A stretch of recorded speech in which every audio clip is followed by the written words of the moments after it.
ia fiafi taitasi tuina atu le minute nei susunga pasta mai na te saunia ai se talo a matai le tatou Paul Kalame ia male nei fasoa male anga fa pasta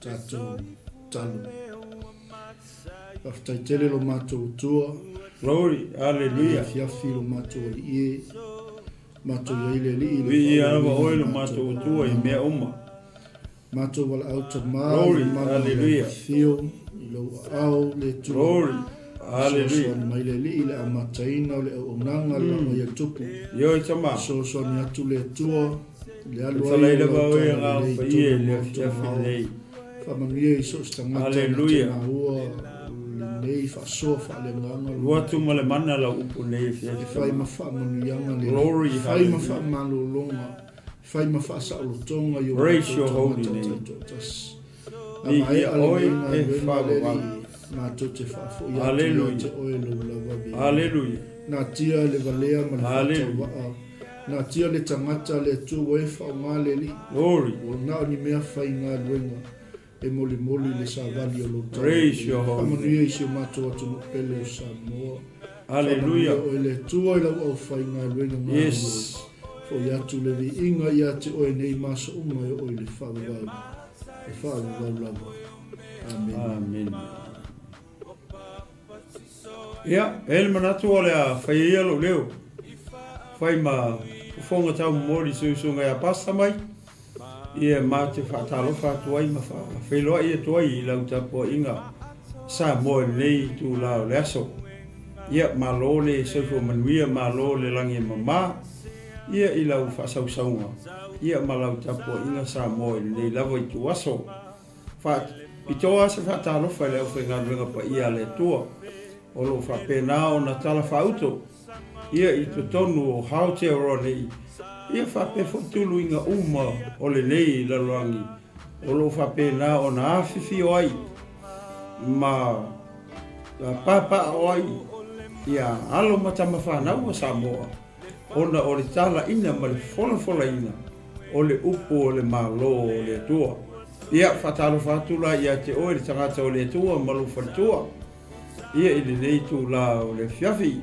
malo le fatotoa malo le onsai ia I le ngaluenga le tua fatalo fatu tino keviso ma le au fatutua uma I le nei fiafi le au kevisiano le au paia ma le au pele le nei fiafi fatalo fatu ia te o le uso le tu fine I le li ia I le nei fiafi fa malo te talo ia le langona ma le manatu o le Laoai A Le Tupu o lau tatalo le o lo maua I pea I ma ua le malosi o mau mai e fatino ia le nei au o nanga ia fiafi te tasi aftai fa malo le talo e le whangaloina foi wo ma paanga ainga o lo fa pena o na muli ta ia pea le nei por kalame ia fiafi te tasi ia fatalo fatu malenga fa lolo ia te oi ia I le nei fiafi malo so fu manuia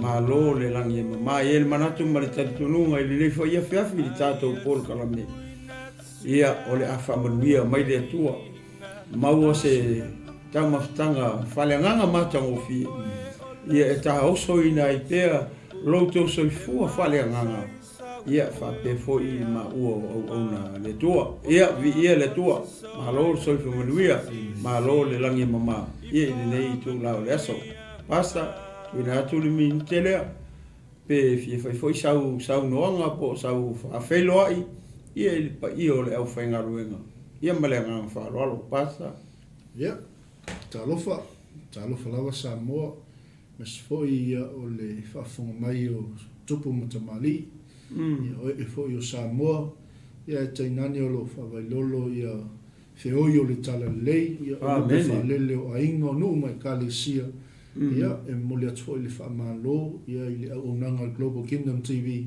ia I la o tau ngā luenga whai ia I le aso ma le aso whaftai o lo tau tūpe intangi olu ia o walawa le ngā luenga fula le li I whaftai talo whaftai whatonga I le li ia wase manui o Samoa ma antama whanau ia awale ngaluenga whaaolo lo tātou ngā lulu ai, ia whaateitele lava, ia I lau tau lango e mes tino ke riso, o mapaanga tātou Global Kingdom TV, ia whaatai tele lava, ia I lau lango ma lau support, ia I lea taimi ma lea taimi, ma le ngā whaaloalo. Ia, malo sau noa pasta, ia leli nei tu lau laso. Ai ele manatu, ole a tātou o saolo e tātou matau po nei fiafi. Amen. Ia, lava foi se taimi, ia fai e toi se whasoa, ia ua se tamatanga whalenganga, ia moritino ke riso, male aupa ia ni nei tu lau le fiafi. Ia nasa moa e silisila nei I lunga o le screen. O loo mai e pe I le tusi le mua Samuelu. Ona o Samuelu, o le perfecta leo Israelu, po o le whamasino muli leo Israelu. O ia lea, na ia wha uina le mea tau o le tupu mua o Israelu. Le tupu leo Saulo, le tangata na tupunga mai tutonu o le tribe o Peniamina. A o lea la walu le tala leo ma o mai I le mataupu le lua sifuru ma le lima. E umama whaitau atua. Peo na ma mori mau atu foi ma whamatala atu.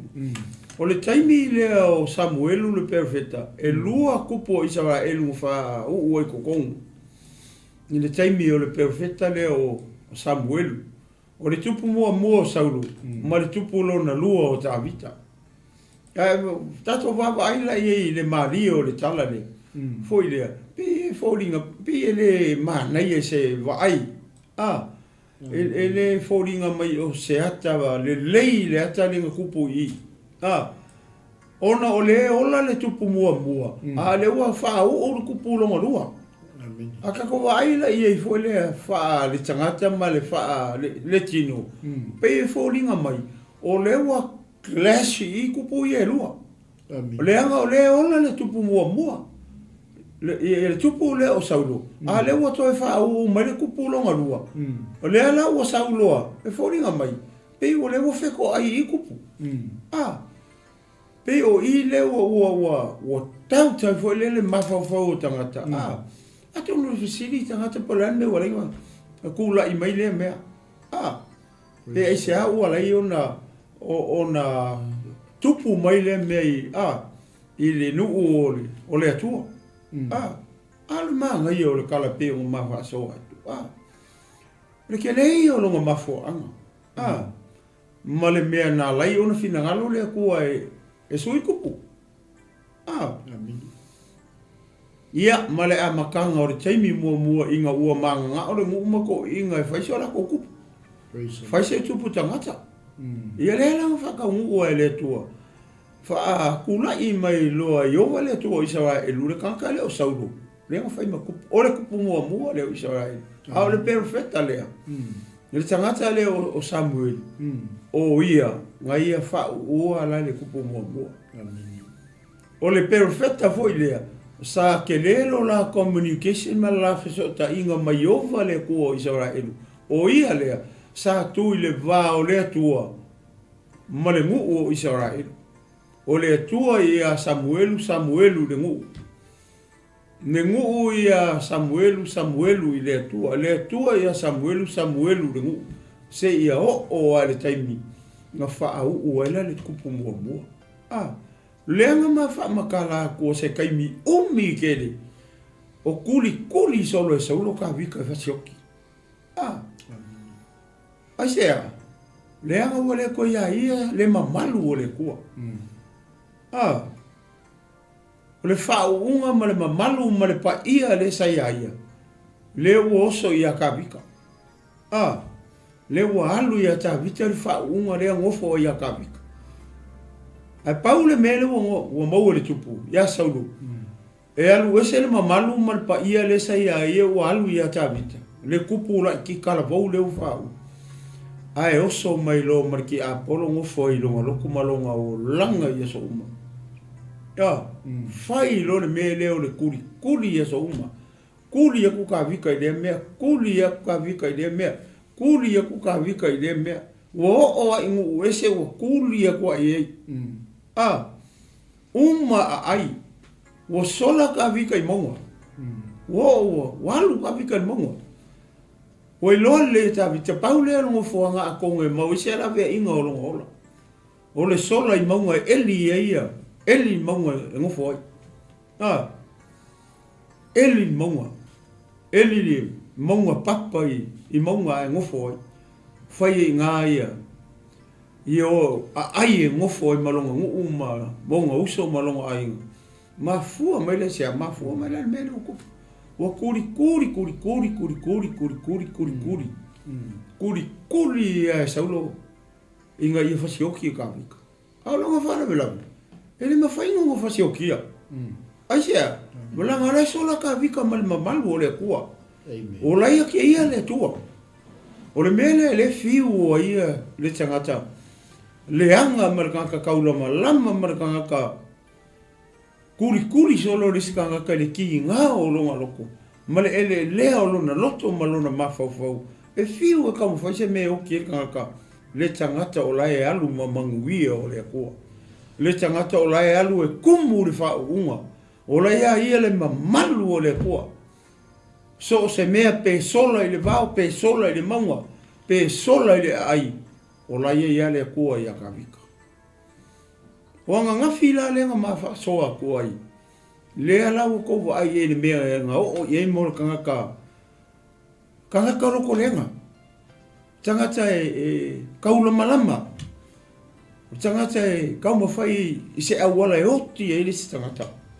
Ua fiu, ua fai ya ua fiu o vai le mele o ye le mata tala loa to ye na fi mata upe lu spulfa sa wa moe lu mo ka vika moe pe kau le ua wa I moe mo ko I o ngale lo inga se mea vai le me o mo tangata o la kaula malama tangata e le o yake ia le mea ka o le loto fa mangalo pau ale mele o kupu ai longa loko o le fasioki o kakare au longa fana vela vele ma fai o fasioki le anga o ka vika o laua I le plan le tua mo le tangata o le asui kulanga le lida au le ola le alanko falongo ia ngafi saua moe pe oki lumale o le anga le mele I ka vika ale le sipiko o le anga o le muli ana le I ka vika monka ale o sau moe I vai ko o mai le kua I lima o ka vika ma o nga kasen fa nga o lom ko finge fa nga o se luia ka ia sa fai manga koa le kamale o yoapo ma sa eli marisi tangata fa nga o ko finge o ka vika le fa mai la kuku ia le kau ia ke la lo le amen o mai mo tangata la ki nga o la kuri nga ia le ska ka fa si o ale ai ma se kala ka vi ka pe o le ri ka ngolo kukui le fa ko ka mau ale I o le ri wa le va ke o ka fi o sola ni o so ai o isara elu ka ko so sola ia le fo o kako sola mai I ngu ese le ko kiki so ai o filisiki o kako fefe o ai ale ngi a sau ai kuri mai a kako ai va ai I ni maka upule lu fufa ese malma ngai o upo ka vika le fai I o le ele meu e sau ke muri mai ile uri mate pole ele kala ka vika le fai yo le manga ia se ko fai kau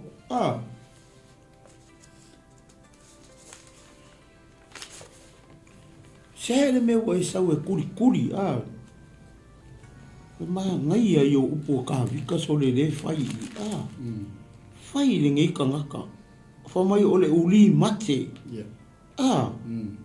fai mai ua maliu mai le tupu Israelu e muli mai I a te au e te tuli loa mai I a te au e muli mai I le uli mate o le uli pe Ale ngai a sa ua kuri le uri pe, le uri mate. Vai a kua le uri pe, ai kuri a. Vai o po ka vika le fai. Ko fe ka o kuisi, o mai. E te tuli loa mai ia te ai. E muli mai i le uri mate. E muli mai i le uku fiki. Vai e. O le uku fiki.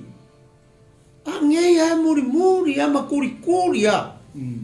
Se ia mau asi uku fiki le makua i ka pe vale lea se kulou sa mo le via.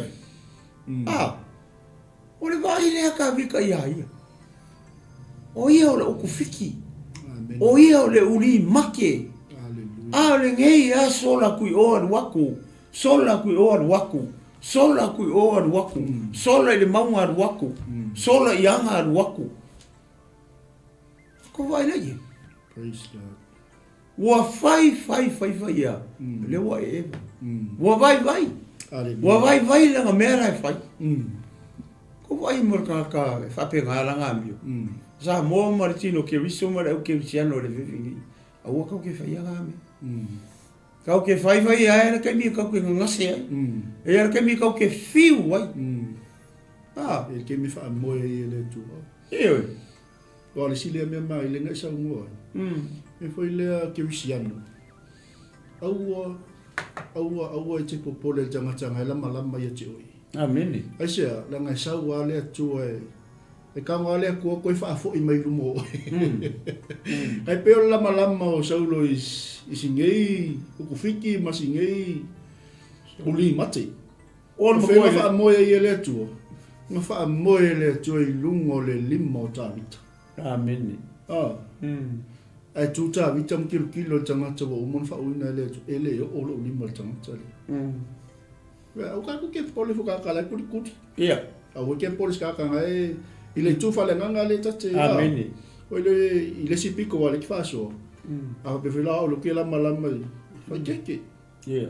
Fa keke la ngai ku wa le tua i lumo ga ka lo ke la malama. Ka ke ko e for ga ka. Pe ka ke ko e kuar ga ka. Pe a o mangi fala bila ve mangi po ngai ka ika. Amen. Fa la o ingi tanga ta fa pe le i ko kongo le kalesia. Pa wala ka me fai. Move on. Yeah. Just move on. Yeah. Ola me ka vika le fai. Nga kuria ko alu. Kuria ko sola. Kuria ko alu. Ele i ku mai ka vika ke e mai asa. Yeah. Ole ale ata le mele pe ka ko mai kongo ore kalesia ke wiso. Ole nga ku pu mai kongo ore kalesia ke wiso. Le o ke siano. Ni ku pu me va pe. Ola e ke fifia o ia ma ngalua me fai le menga te fifia i tono le. Ole kalesia ke wiso. Anga ia la ka oi ma anga i konga. E ia tanga ta lai kurikuria oi. E ia tanga ta lai la malama o tono le. Ole kalesia ke wiso. Ale ko fa no in media. Sola. Run for your life. Ke pole fu ai. Asia, langa le ia ele to. Na lua malanga alu sola ma yo pole ku. La mi ke pole. Leave them alone and move on. Let it go.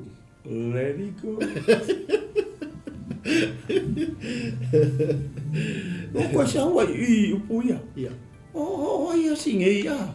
Lo sa wa ke kuri mai ia ngi le ngi uri make. O se ko o lo ku fiki. Lan mo sa wa kuri ngi o ku fiki. Si ko kango aka vika ko wa ia lalo. Wai me e fa le foi le ka kala ka vika le fa kusa ia ka vika ngai. O lo ku fiki. O le uri make. Hallelujah. E vai ko o mo ko ngau ara pa au ara lua manga o e fa o lo wika e. Ia mene ku. Amen. O anga me ia nga fai. Le nga ko e fa nga e ku e fa un or chapter le lu fa. Ka ko o lo le fa ka fa pure. Amen. Ama ia fa mo ala kulo ka vika ia nga umanga e ko ia ngafi la ku sele mari pipi of e ke wa alu fa wala ko ka vika ka ko va ai la i se ma fa ka u ko la foi pure o le manga ia foi po lu fu anga ila lu fu kasi ma lu fu le ile mata pure lu fu fa ia ma ka ko lo la ia le chapter le lu fu lima si ka ko va ai po le ale mele la ma ka le chapter le lu fu lima kongo e o ku chapter le ko ma ga ia ka ko wa ka ni fi amen la ma fa tau atu po lu fu pas ia le o ke manga o a maka mai le foi upu e sfuruiva ia a fai e maua le tangata e lona fili e tu atu e ia te ia e alu malele ia tau i atu e ova lelele ia te oi ona o le mea ua e fai ia te au ile aso ngei oe vai opu ia kaka lenga o leo fa mai o leo fa ia ka vika ia kawi a ko e ova ia ke oe lele ile mewa e fa ia ke u le asongi o le ar me ka vika le fa ile asoria wala ki le fa ki ka vika o le mele nga o le ko e sara mo angi ko o ele loko fa pe nga ia sa a o le a mo sari po vai o le oki ale me sa kaunga o ia le songi ale wala ku ka vika la ku fa hola ele yo o helo ngani mala ku fa mangalo sole saulo se ngofo ie lunga foi fa leilo ie mai ma va ilo ie afu se vai le ke u lo sa mo se vai lo moi sole o peu ka vai le moia loka i lau moia ri mo fo ie lunga suru fa lelo ie amen i o poe ka vai un ka ko fa makala le mele nisi o poe fa lau kele ai o le moia le nga moia o mo ko ai moia le me pe le makasi va ko nge fifi le ala o fa lo ie haleluya fai ia te au i le yaso mai lor fai po lusfu o le nei fauta ua o iloa e fai lava o e matupu vai o le wonga ilo ala me ringa fai o le me nga ringa kuri umi ka vika o le me sa fai kuri nga i ka vika o manga e oki ai fai aku le ai fai a kunga me o kinga o isa kaunga o ki rasongi o ia sa kaunga o ki rasongi le wale o ki o le o fa sao e ka vika le ala o pa o mai no pu ye le muku mor kanga ka mi o lenga kanga ka kaula malama tangata sa fau me lenga inga ia o ki e le ska ka ngalo ya ke ia ore kanga kale ika ye ore kanga kala nga e lu mo fa unga mai le kua o lawa ia le pule mo le authority as a king as a second king of Israel wai le wai ka vika ka vo ya le o mai ku ko inga oi ka fiona wa makuas iskupure wa makanga kau mor before te mixa wa moi i aki i mele i o sei ku lo sa mo mara fonga le fingi ne wa o iloa o le nei fauta wa o iloa e fai lava o e makupu wow e fai lava o e makupu e fatu ma wina le malo Israelu ya ke oe kavika wo lo fai o makupu e faku ma winga fai le malo Israelu ya ke oe ya kali wa yupu yo pa umai ile nguku mo mor ka le anga le wo fanga nganga mai le wo kala mai wo ngai loa o ia sa kaunga oki Nga manga o oki ka vika. A leo whaani mea ka vika le vai o longa ufu aere ngā raku siseli. Wai wa aile I mumur kaka whawhau leanga.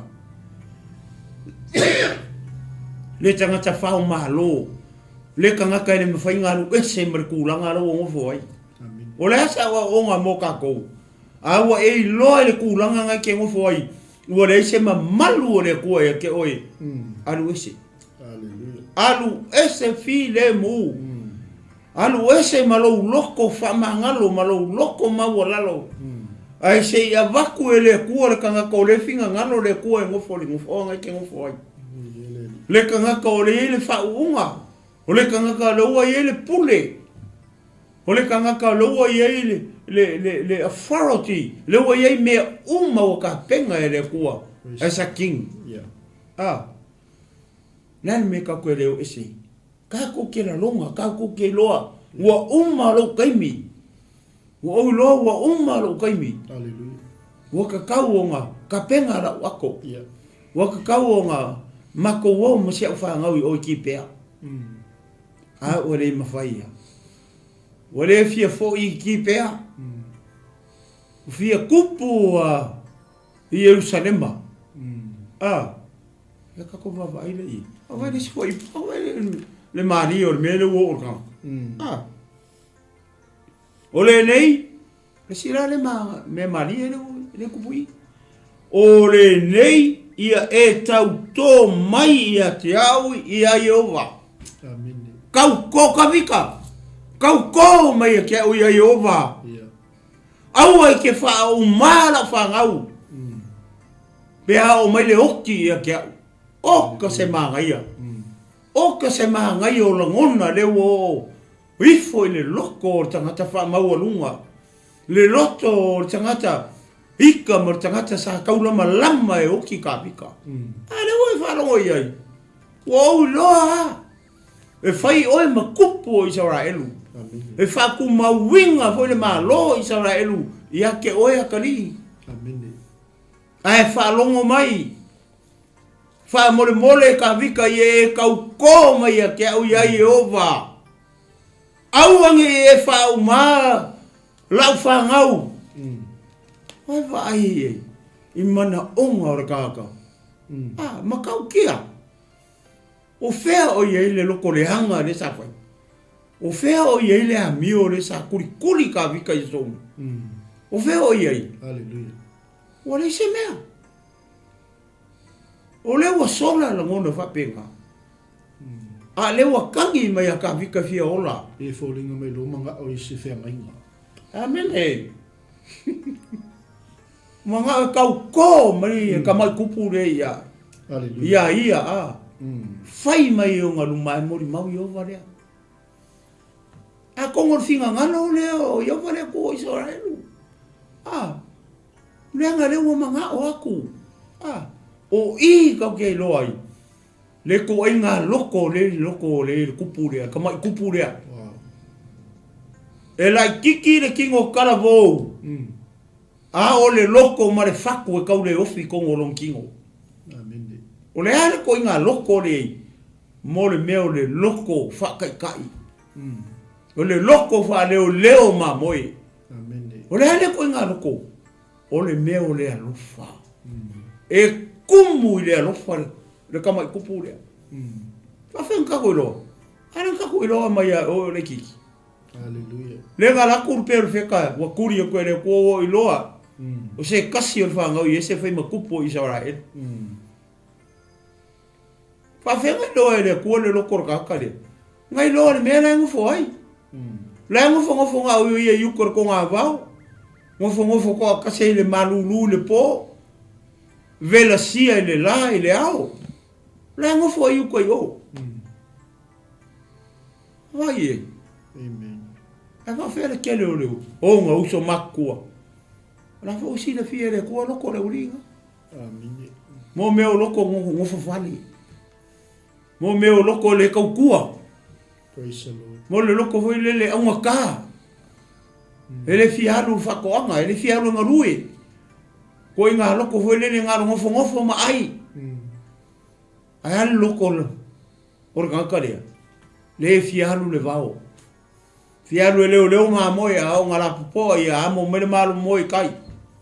Tō walu e awere maa moe wha. E whawhanga i leo ula lai kai. Leo makukua lai kai. Ia mangai o makua. Awai lai ele merea. Ia e kau kō mai a kia u. I luma o i owa. Wani maa ia. O le nei e tau tō mai a kia u. Ia i owa. E te le whauma la whanau. Pe ama vai atu wau. Ma e le ti nei alo ingoa. Ile a inga o lou kama. Wow. Ma ngai o le manga onga o le kupu. O i ka ko ke loai. Le ke le o le mea kau loko whama ngalo le ia ka vika.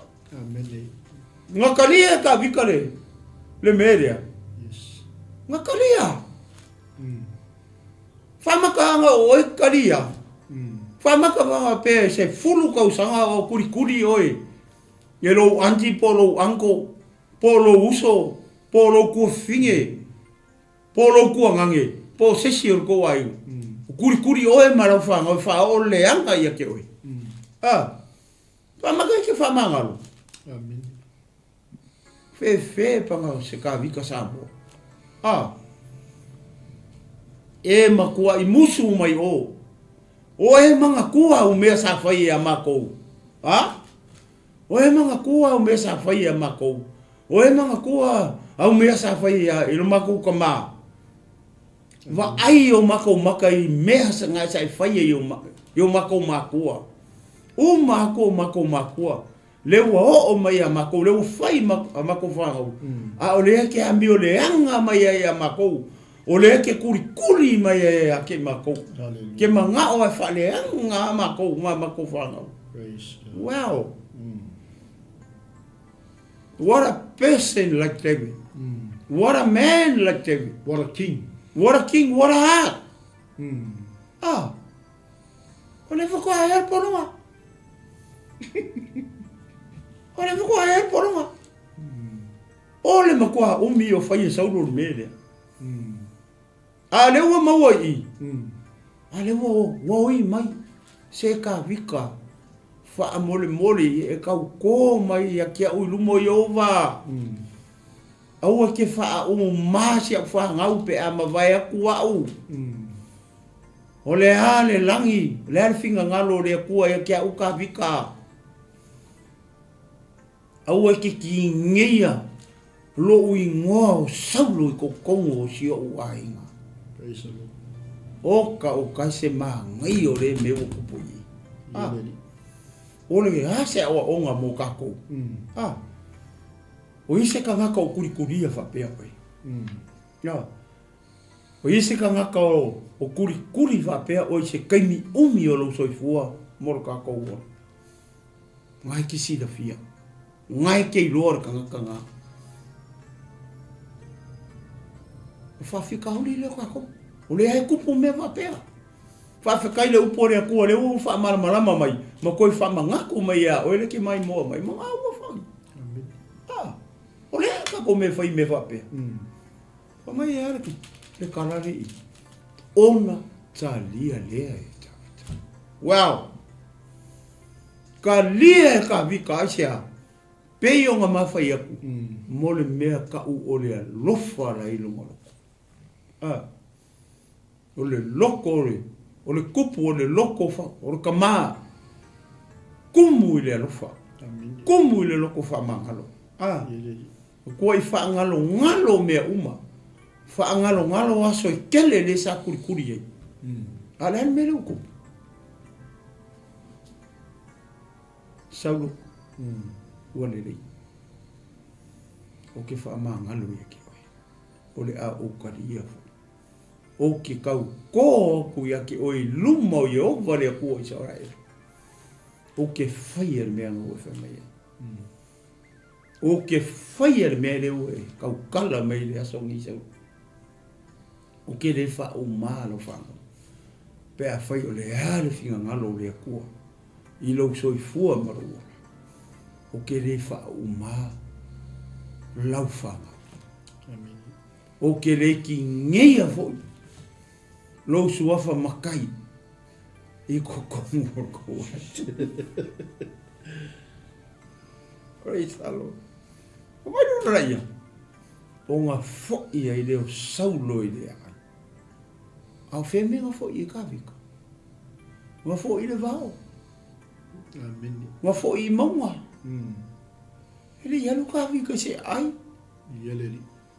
ngā uma koe fo'i saulo le ai le me ngofo I le kupu au wheme le waru I le kupu le whamai waru I maunga olo waru ngofo I maunga olo pei o mawhai a konga o I maunga o I renga a maka I a kawika o ngā whaku mai longa maa roi whea mai aku maunga I le tua maa ngai a kere whai unga ni ara mawhai kau o kore whai po re matau po elufu lima tio kako vai po nari me re kupo I Amen. Mana ia I o le whapetani ia le tinu.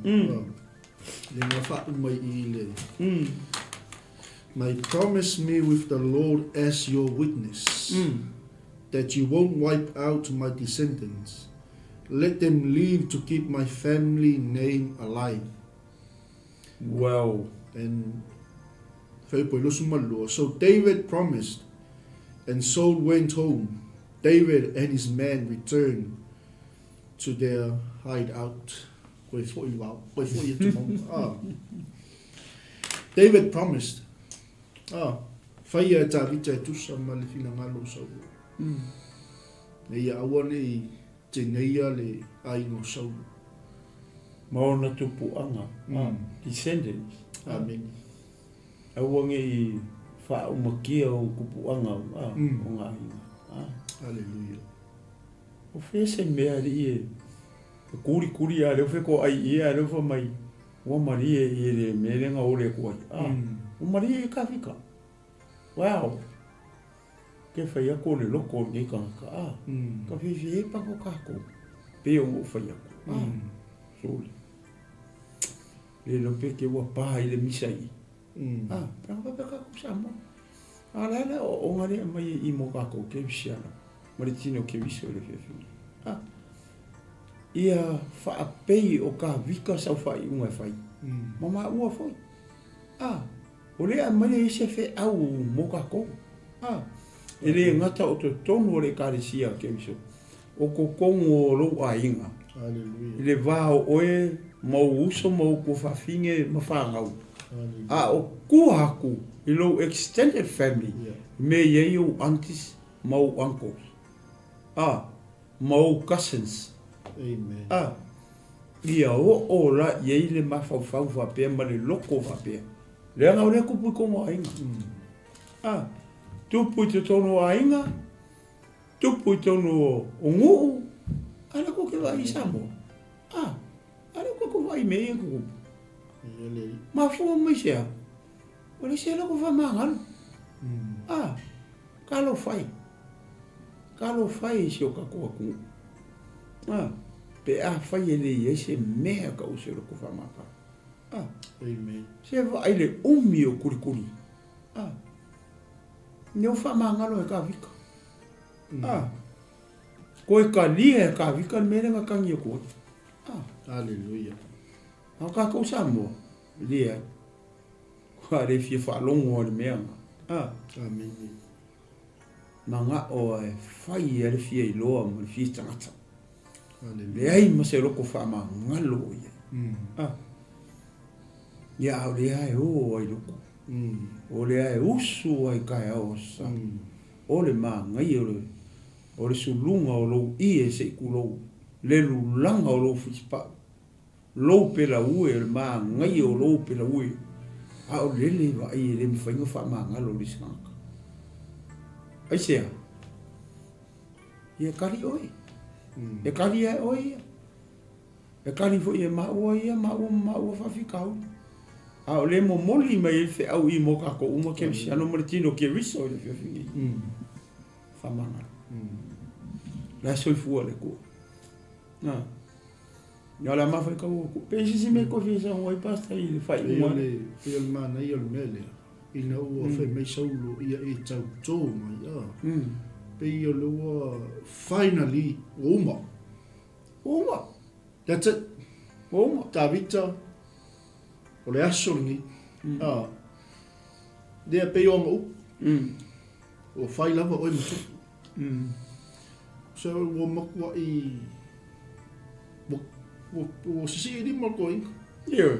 O lewa kelenga whai mai kūringa ele... Kua vai ya. O ke ia ko inga lai ke ilu mo ka vika. Wai nana.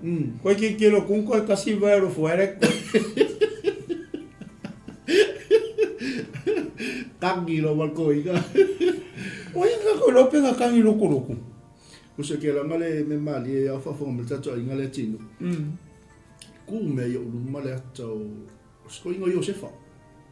Ke milengo ako ele wodi I Yosefa. Ai kangi lo ku Yosefa. Mele Yosefa I ngoso. Awone ingalo ya te oto. Ele ho.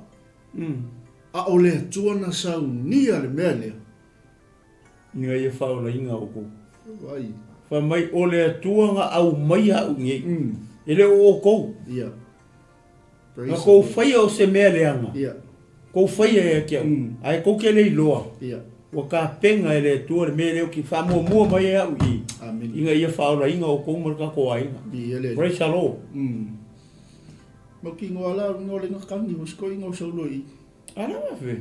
O ma ko I place ele tu lungo le limo David. Le lo po o le test foi le David pe o sa ngo. Wa me tato.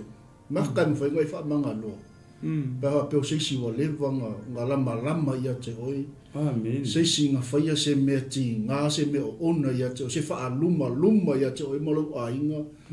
Ai tu watu ele tu ia te oi.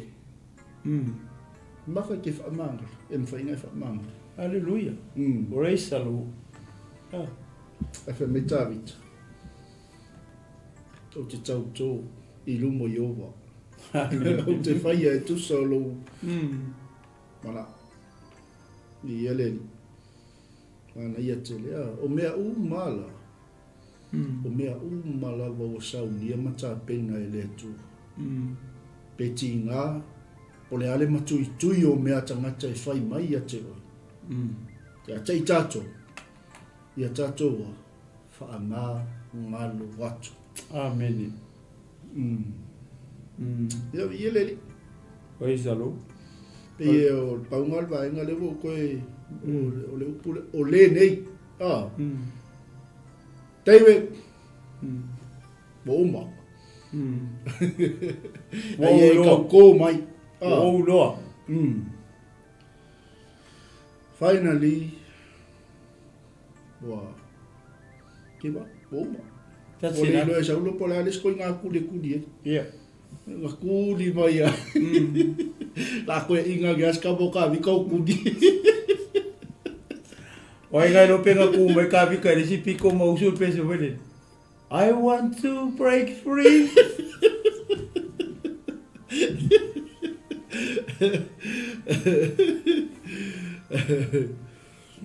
Amen. Ele tu. Yo ka olo fe vele. Ta po lo lima. Ja. Ai ta mai lan fe mo ngai la lo foi po valu bas.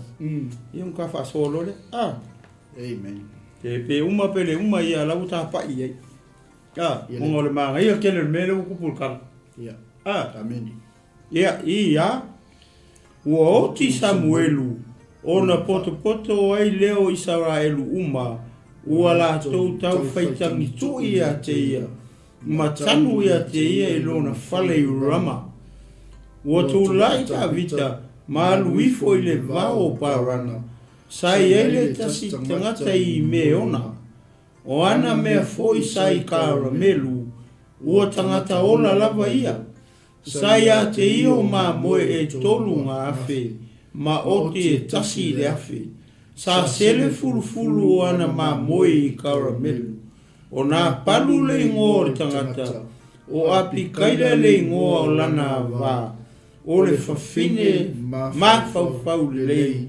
Male lei. A o le tane o le whina wale ia male leanga.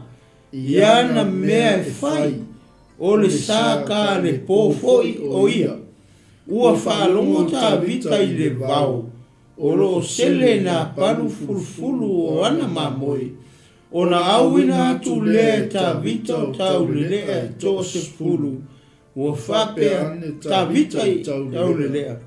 O a e ia o tō i karamelu, ma o atu i ana palu, ma o fo atu i a te ia lo ingoa, tō te whapea atu i le ua tangata ola, ia manuia oi, ia manuia Laoai inga, ia manuia au mea uma. O le nei, ua au whalongo atu o loo ia te oe e ua sere fulu. O le nei, ua au leo leo ma moe, sa mātou no nofo mai mātou, sa lea whaina i lātou. E lea i foi se mea na le loa ia te i lātou i aso uma. Na lātou iai i kalamelu. Ia, mai pa whanga ka mai. Ia le li. Wa pe mari o le vaenga lea. Amene. Lea la ua amaka mai i le. Il foi upu le, il foi pumo mo le mata upu lea. E lana mele ukupu i. Aleluia. O lana mele ukupu i. Ia Israel. Woki perfeka. Aleluia. Woki perfeka. Ai mangkua, o le perfect o Samuelu. O le perfect po le tangata foi le sa pe o se middleman. Yeah. Sa ku le va o le kupu marengu male ku o Israel. Ale woki. Amen. O le mo va ai ku. Pe o le o amakanga manga ia mele la nga la shift ia le malo. O le pe un ka ku falo ngolongo le mele. Ia leo kupu i a Saulo. Amen. A leo amaka mai le vaenga lea. Sole. Ai ka mai lo malmali o spelaka. Hallelujah. Ako vai le mele o moro. Fa mai unga feka nisi ai leo Israel. Mai ai lunga i Samaria se ia o i lalo i Jerusalem. O kai minga. O lai kasi malu. Ele i se pigri ki ele kore. O i fo ila ka ki loa. Le ma ngai ma le maka ngo fio ka penganga le ku. Le ngai mu ke le mai ai lunga ka mai lalo Jerusalem. Ai kasi a perfeka. Praise God. O le me ma li ma ngai e fo le perfeka. Ke fa ko ma lo sio ko inga felwa. Ia ele fo in ka vale nga o po. Sa feo i ka mela ma singi ma oki. Felwa ile leila nga. Ia. Ai lo ko inga felwa ile ke mi o vale falwa. Ia. Vale o so al fo vidi alu. Ni va ke mi un ka pulang o ka ko. Ale la mo ka ko valo ele mo ki perfecto. Pa mai wa ka ngisi le ngu. Ale o vale o pule so ile ti. Wa tau foi tang tuil. O le kangi hoi le makua i... O tia le... Ia, makua i whakangisi. Le mea le ka o kangi mongi, kangi o lei le rofa. Ia. Kai vai kangi a kamai i aso i. E anga ngu ia. E kangi hoi le asu e para i lungo u. E whapenga whakangisi e ngu.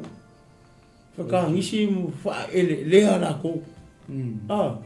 Tang tu. Mea nga ka o kanku. Makua i kangi ia. Ranga perfeka. Ia. Hallelujah. Le ngu o ako. Amen. Mai ko kongo se fulu male lua tribe po isanai. Ia. Ai kasi ana ngai ka ngaka sa fai middle man. Au Samuel. Ale woki. Ia. Ai vai le manga i o le kala mele o kupu i.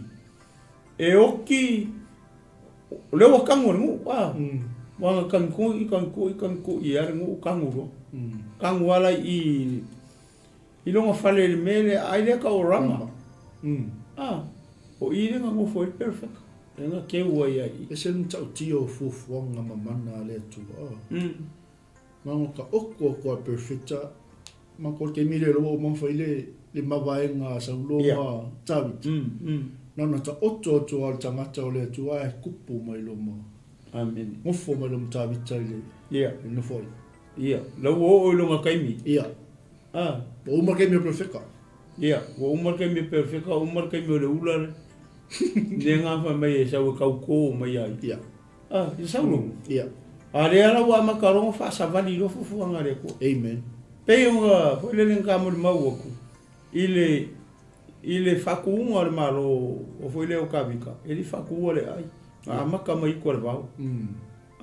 Le maunga ma me sala fi solo. O inga lenga a maka inga pe ap mai kavika lo malo mai ko le ai. Ne la we fa lo we le o ki perfeka le o kamu. I lo ngule mele ka o rama. Ale ala le mari on mele ko fui. Le ala wa ka umai lo markanga ka le. Or ka ka le. Or ka ka mau mea. Yele. Or ka ka fai fa ko anga or fama ka ka le. Hallelujah. Or ka ngalue fai la fa ko anga. Kele nga ma moi, vai kele nga ka umai fia e ma moi fia. E afe le ka umai e I. Amen. Pastor. Ia. Tonu ngafi. O anga ma moi po. Ia. Ia e afe isi mea. Ia oti ma moi ma oti. Vai. O le mario le kala le paka ko kilo ye. Pe o ma fa ia. O ka vika. O ka ngaka e ngofo le vao. Amen. O ka ngaka umai a fai fa ko anga.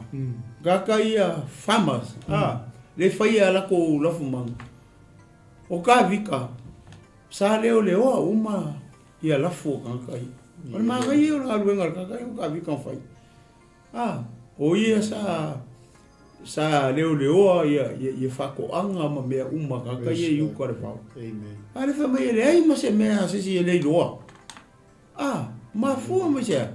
Ma fu mai lai le yor ka leo ka vika. Mo ka ngaka. Le leo ma le puinga o fa ko anga ka yuka. Yuka ko nga va. Amen. Ai kilo la i le kalama pa ka ko va i le mele. Le mea ka vika le fa i le mele. Ele ai ma se kala kus pa i fa pe o ka umai se ko kongi o ka vika ma wa ia me i fa yuka. Ia. Pe fa pe a umanga ma nga umai le ngi ma mo se fiku. Mangi povi se fiku. Ma se a pe a or ka i me se lenga. E ngaru e fua ka vika i. Ia. Ngaru e fua. O i ka ke lo le lokor ka pe ngo ma fa ia. O ka ka fiso so angi so sis. Amen. O ka ka la i me ka o le lofa. Ia. Fa le kai. Fa leo ma moi no ngaro.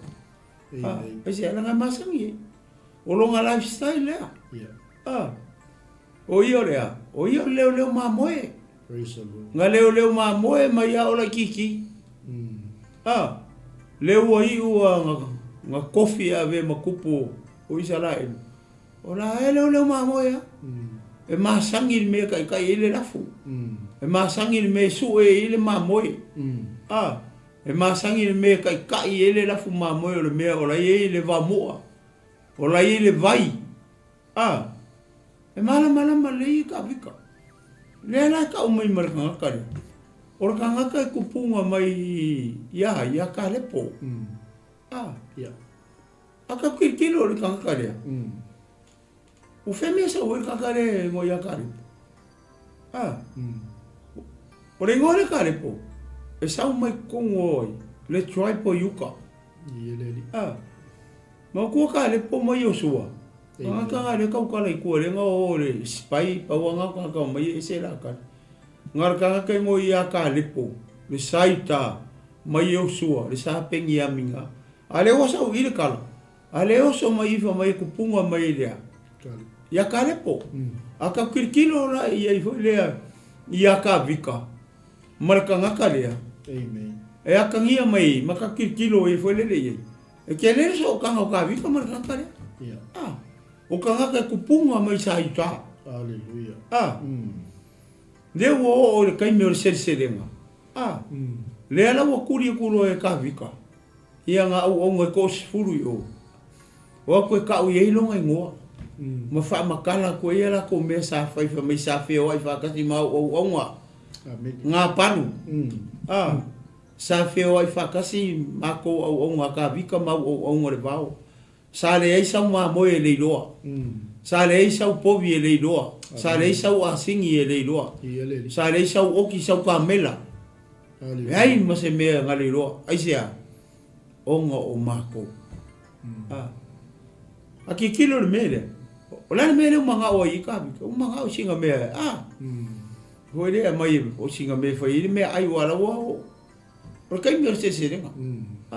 Le o sele furu. Hoi o mangu a le ula lea. So le oka se maari o le kala lea. Singa maa moi. Iyo. Ia. O singa oki se i. Ia. Ia se kau singa o le fiafi. Hoi la lea. Le o wha ua kuka. Whai kapika e lai o wha mangaku la iei mei. Le lako ngaruenga le leile whai ei. Ia lako lafu mangu yuka. Le o wha mangaku ai. Inga ia mana mai ngaka le o ngapa. Le ia kaulangu o lo whai kangakai. Ia. O kangakai e le o ala inga ola le kele o mamoe mo. Kele la ulafu mangu. O ngai kangakai. O e sa oa. Kaunga ave isinga oki. Po le ase me. E kau i eile ngaruenga le leile whai. So le ai waku. O ka se fia ula whare so. Wai ka vika. Wai la kari o yese. Wai ngā kangaka. Kua maka ukia. Le kangaka le. E kupu hui kongo. O ainga. Le iris kangaka hui e lima marosi. Ko kongo se ainga poko. Maua mea e manguia le ainga. Ai a whapea lai maua roe koe ngā roko le polo ngoko. Loko ngā pari. O le loko wha maua runga. Ia ngai saungi lai e kai mi ke maro. O le si hoi mea. O ele sau sesi o la ainga. O al kauanga po le masi o le waku ngaro ia le si. Le si lo mokua ma le si koe inga. O al whaangoinga fo i o le. Ia po le ase mea la sa vali ma yese si o la inga. Ia moso sangi. Pa fo i kolu afe ma moi. Afe ia oki. Ona mako i whako anga. O se kasi fo. Ia, lea. Singa ma moi a se kasi se. Ia. Ka leile manga o skoi. Foi lea. Si ave fai se papa kiua. Se mai se sungu ari skoi ngari o koe. E koe ngā mea o le so e masi mo peso ka wanga mai ka kugura ka kusamo. Ia. O fai koe makala si ainga. Ei masi ko. Ei masi si mea. Ke ofo. Ia. Ke ofo ko ainga. Fai so. Kai so e mai e ar ka wanga e so uma. Ala le kai kara ken makiki. Are ngi so e mai ar ka wanga ngi so uma. Kupu me fa pela. Ia. Pero me no kupu i. Ta o tono ai. Ia ka ko va ai le. Ia ko ke va. Ko ke va o nga ka vika. Ia ku lo ka ulo ia ka vika. Sorry. E ula vale ga. E fiula. Fa pe ai mau oe lo faria kwa fiula vale ga. Ai keri vai te vinga ka mankala fai me ya mako. O ka ele mamafa. Ia inga lo pe para vale. O ka vika. O ai ese. Ia la fo mai lo mare upu mamafa. Ia. Pero me ngare ku pui. Ia. Ole ma ngai ole kala le. Au ki kilo ye. Foi le. A ki kilo ka. Malonga kupu anga. E ka uma ye e ke le ia la so kanga makavi. Ia. Nanga ole fa a ka ole ngoa le ole. O ka le popo se ngoa foi le masangi ko se ainga. Ka le po ai se ainga. Se ka le me o ka le po. Ia. Nga fa pe o se au sa ngu po sa sa le ngu pakai Ia whakaikai mai pe. koko maango mga vika. ioi na le fe mai sa mai I le au sa kalepo ia ka vika sa mai I le au saita Ia. le ku le mai le wuri le ko ke Makau kia. Maua loa mea, maua loa una fuki. Pele upo ko inga. Lewa kapa ku fia moso songi.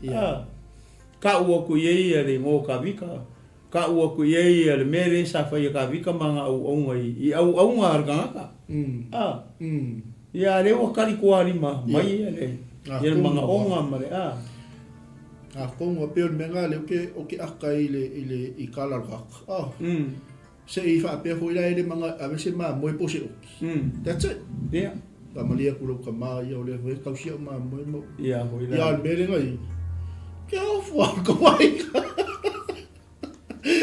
E ka umai ka vika ia. Ioi. Oi ese. Ia umai ese. Oi ese. Kere ronga ka haka. Mega na ngai o ka fa vale ai le fingira ku fa ko anga. Ia. Ingi upu fa penga. Oi ka vika. Oi ka oi ka vika. Kasi le me le mala mai ngapa. Ia. Pe ko ingo o nap. Sa foi a ngaf. Ale fo ko sa. Ia, foi dali. Am ko ngalo esko ingo napa. So. O le kupura ka le ngala. Le fai yang kal. Le fai fiu la vale ko. Ia, ke me o kupu, si me o le warrior. Ia. Wa manga ia kala risi ka nga fai nga. Ka o ainga o ngapa. Ko le ula iska ka ia gabi. Ko so le ke le no pole ale va le ori. Ku sa io ngalu ia nga paru le mo te iwe mo kali le o le actor ko. Ia. Ayo ngalu ia na paru ku ringa inga fai mai o le fa kafe fa o ko inga ma. Fa umilang af. Fa ka nga fa vale ai o. Ia. Suli. Mario le media. O le manga ia le kala le pasta foi le. O le o foi e o nga ka vika. Ai ngofo na le sikang ka le au nga la vai foi le nga pa. Ngofo ro ka u I ko ruo nga pa. Kasi le ka manga ia o le kungi. Ia. Ia kupu foi kongo ainga. Ia. Ke le ainga ia ka fa mai ka ma. O ia la se kinga pe o apikaila. Wow. Ese ma ngai o le winga le ngo apikaila le ka mai. Olea. O le fafinga ia. O le fafinga ka mai. O le finge poko. Ko e la lei. Ko e au le lei. O le winga le o kasi le ngo ma ngai fai ngo I so ka I po so fai ngo le o apikaila. O ke fai ngoi ase resti e wale li lo apo. Sensible I fa petania sensible and beautiful. Wow. Ngai kiu. Yeah. Leanga pa ku fika nga palu ya nga ka. Ala catch mai lom ko apikaila me. Le mala apikaila le ka le ya ka vika. Amen. Mala le ia pikaila ia ka vika.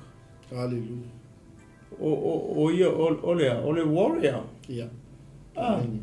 Me foi le rainga manguia la fakoanga ma ola la manguyuka. O ngol so ngi la ka vika ma nga o. Amen. Ale a mai ko inga. So le ale o so ku pe fia kamareanga e. Ai longa fusu se mai Ia. O kala ia solo ka fio la e ko pe mafuri mai maunga. O mare ko le fe ko ia lo mo fio la vale ma lo singa wi. Amen. Mo ai lan me lo foi fini. Ia. Ngolo fa fini o mai me. O le kele yo me inga sa mo fini.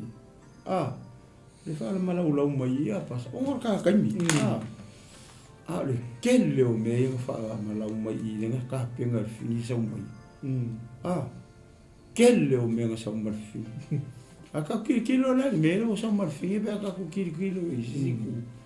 Mo mea vonge mo moe o le whale lenga. O sau whale lei le wa o ngā paru ma ka whika. O ilo le lei e le whare kua. E le ma whainga nginga le la kuia. Ia ka whika e e whasi o kilo ko lua. Malonga ainga. E vai le ke leo le whainga. Le la whainga le ainga poko poko. Le la whainga le whangau. Ia la whainga I fo ia. Ia ka mau ainga le ia. Kalu mai amo mo le nguku. O le nguku wa. Kau kala o le nguku wa le anga o lima. Vai mo le whingi poko. Nganga whaalongo ar kala. Wow, mama le kele yo meng sa mo whingi. Sau e. Sau whale le ele vare. Ora si mea manga I ar kala le I ongor kako kai. Le mea le whingi le nga sau. Nga uma sau e whale ka vika ma. Mga paru I mea. Sorry. Ai uma married mga vika.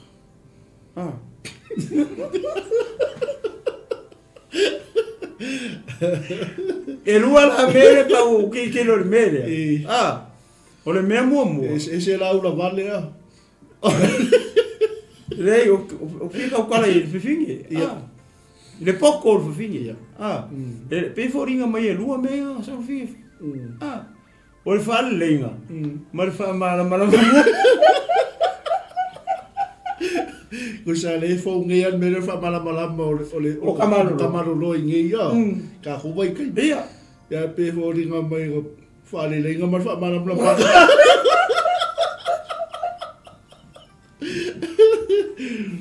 Samoa ya ingo le tua ia fai oi male lenga meni fai oi matangata ma fau le lei fai oi matangata le lei e ke ka pengale le lenga le wau tangata.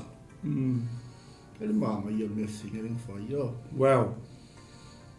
Ya koe ba se fa mam na manga. O le fina ngalo o le tua le na ngo vai ka vika ba ke.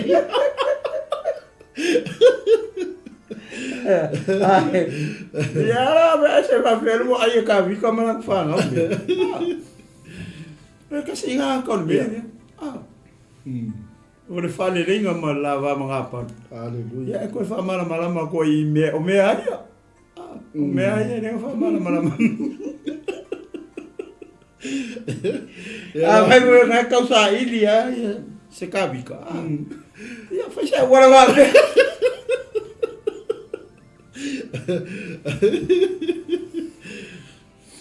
Pe eu moia se pusa mamoi. Mas se pusa faia. Fia ora vale o malo nga palu sort. Okay, ko inga vai ku ngari waru ko mar singe ni solo o ngai. Ora mela era ma fio ora vale. Woki. Ya gawa mingi mar finge.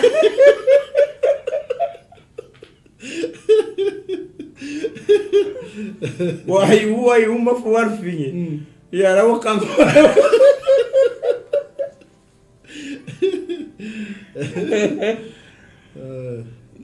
Ele se me lei wen mero dai uori.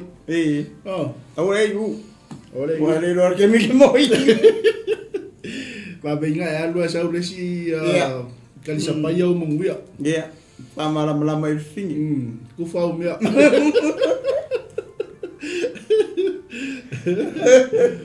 Ia tatu la sunga fa mai ta. Ia vi ele tua. Ma ia kengi kala. Amen. Ia mo ka ko uma. Aleluia. Ia el mana tu le fangata mai I. Amen. Ke mo che so ngar tatu. Laoai A Le Tupu tai au. Ia pa tatu o ia fa tasi le fa male le o le tua. El mana tu o fa manuia tu le upo le tua. Ia e lo fina ngalo malo nganga nei fiaf. Ia taimini. Ia le mana tu o le fangata mai I tatu por kalame. Tu na tu lo la le avano nei su e pasta mai na te sauni se tarapupu e whai ua te tato pokalame ne fiapi ia mareanga wharoara pas. Hallelujah. Tātou talo, lo mātou tamā o le langi. Hallelujah. Mātou whaftai, whai wina le polkalame o le Laoai A Le Tupu. Io tamā vi ia oi. Tai tamā, ia ua umale ngā ruenga le ato. Po ia tūre vi inga I lau fio ne. Mātou wala au ngā pa ia. Io ia sosa ngā ni pa atu ia. la li, ila upu wale le atu. Pa mara Oto malama. ma ayo finangalo mātou tangata le li. Na ia mwhaile Anga le lei atu. o na fio mātou loto le li. Fina ngalo maloto lau e paresia mau tangata le fiafi tamā. Whamanuia isi o mātou atu nukpele o Samoa. Io ia vi ia oi le fiafi no mātou. Maise le li ie. Glory, hallelujah. Tutoi ma poro kalame tutoi o le ne fiafi. Praise your langi holy le name. tua. Glory, Anga hallelujah. lei o he tamā nei po. Hallelujah. Whamanuia I la ona ia fiu. Io Maise tamā. nisi o poro kalame to fini Hallelujah, ia lise. ia ona o le mulmul mai nei Israel. po. Ia ai le tua o Hallelujah. wanga le lei. I whamanuia I lato umalawa. Glory. Whamanoina taimi tamā. Hallelujah. Ia mātou te whaasoa matuwha ai lo finangalo. Hallelujah. O ia te Hallelujah. lava ia te oe le vi inga o le whamanu ma le whanetanga. Nei mas o mai o le whaavau lava. Ameni. Ia, ia le tue nei fiafi mai a te au nei le tunu umalo whamufulu.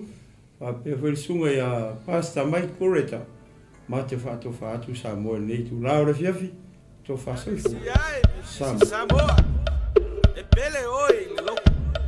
O mai a se ka komomoni na au I funga. Ua e tai fufo I huta.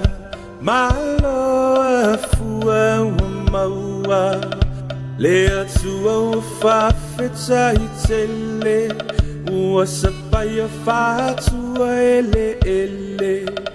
Le lau sa saa o le whaiva. Le soifua leo ua matsaina. Ua tini pa o le uto. Malo tau sala. Ua e tai fufo I huta. Malo a fua ua maua. Le atua ua whawhita I tele. Ua sapaya whatua ele. Le lau sa saa o le whaiva. Le soifua leo ua matsaina. Ua tini pa o le uto.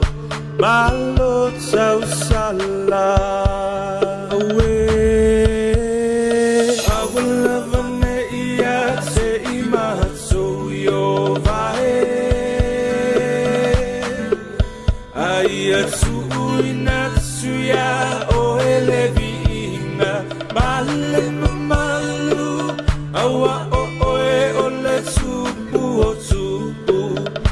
Matai sa uo mea uma. O papa tiso ai le meto tisi. I whaamanui anga. Malo o le masui. Le whaatoto I le nganuenga. O lea ua toe nei o se anga. Taunu utamo o moonga.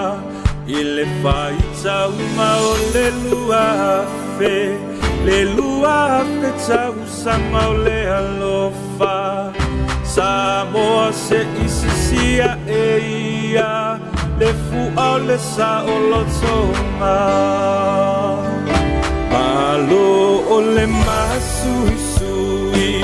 Le whaatoto e le nganuenga. O lea ua toe nei o se anga. Tau utamo o moonga. I le whaita uma o le luafe. Le luafe tau sanga o le alofa. Samoa se isisia e ia.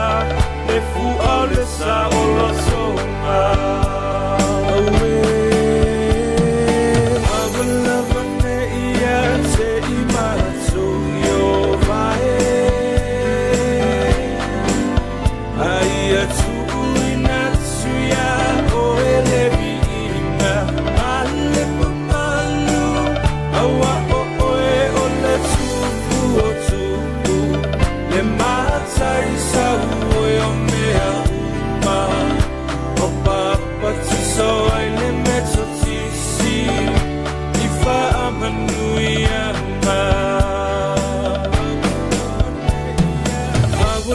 sane ia te imahatso yo vae